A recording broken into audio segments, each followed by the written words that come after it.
آگے ہم چلتے ہیں طب نبوی۔ اللہ کے نبی صلی اللہ علیہ وسلم کے طریقۂ علاج میں سے ایک ہے آسیب کا علاج۔ آسیب کسے کہتے ہیں؟ یعنی جنات وغیرہ اگر کسی انسان کے اوپر سوار ہے تو اس کا علاج کیسے ہوگا؟ یہ بات نوٹ کیجئے کہ اللہ تعالیٰ نے جنوں کو یہ طاقت دی ہے کہ وہ کسی انسان پر سوار ہو جائے۔ چنانچہ جنات کسی انسان پر سوار ہو جاتے ہیں، اور جنات جب کسی انسان پر سوار ہوتے ہیں تو دو مقصد ہوتا ہے۔ ایک تو یہ کہ وہ بدلہ لینا چاہتے ہیں، کوئی غلط حرکت کیا آپ نے جس کی وجہ سے وہ بدلہ لینے کے لیے آپ کے اوپر سوار ہو گئے، یا کسی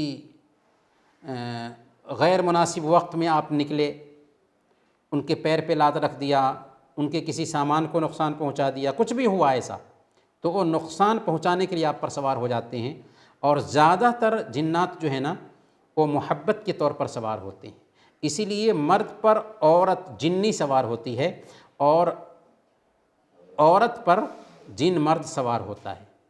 اگر ہم نمازی ہیں اور اذکار و اورات کا اہتمام کرتے ہیں، قرآن کی تلاوت کرتے ہیں اور بے وقت کہیں نہیں جاتے تو کیا مجال کہ جنات وغیرہ ہمارے اوپر سوار ہوں؟ ایسا نہیں ہو سکتا۔ اگر ہم نماز نہیں پڑھتے ہیں، قرآن نہیں پڑھتے ہیں، ذکر کا اہتمام نہیں کرتے ہیں اور الٹھپ بے وقت میں ادھر ادھر چلے گئے تو جنات وغیرہ ضرور پریشان کرنے کے لیے ہمارے اوپر سوار ہو جاتے ہیں۔ اگر آسیب کا اثر ہو گیا ہے تو علاج کیا ہے؟ رقیہ شرعیہ یوٹیوب پر مل جاتا ہے امام حرم کے نام سے۔ اگر ہم اسی رقیہ شرعیہ کو خوب سننے کا اہتمام کریں نا، سارے مسئلے کا حل ہے، بہت آسانی سے ایسا ہو سکتا ہے۔ اسی طریقے سے سورہ بقرہ خود گھر میں پڑھنے کا اہتمام کرے۔ عام طور پر لوگ جو ہے نا دوسروں کے پاس جاتے ہیں اور اس کام کے لیے تو کاہنوں اور نجومیوں کا سہارا لیتے ہیں، حالانکہ وہ ہمارے ایمان کے سوداگر ہیں جن کے پاس ہم جا کر کے اپنا ایمان بیچتے ہیں۔ تو ہمیں کیا چاہیے کہ ہم خود سورہ بقرہ پڑھ کر کے اپنے اوپر دم کریں، یا ہمارے گھر کا کوئی آدمی دم کرے۔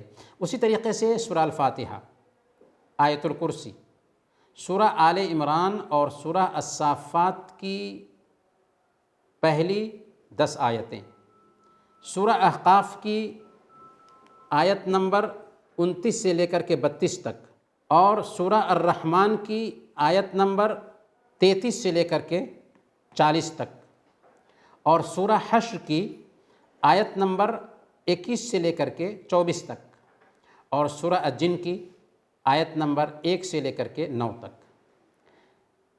ان صورتوں کو پڑھ کر کے دم کریں، اور چاروں قل پڑھ کر کے بھی دم کریں گے تو جنات کا اثر جاتا رہے گا۔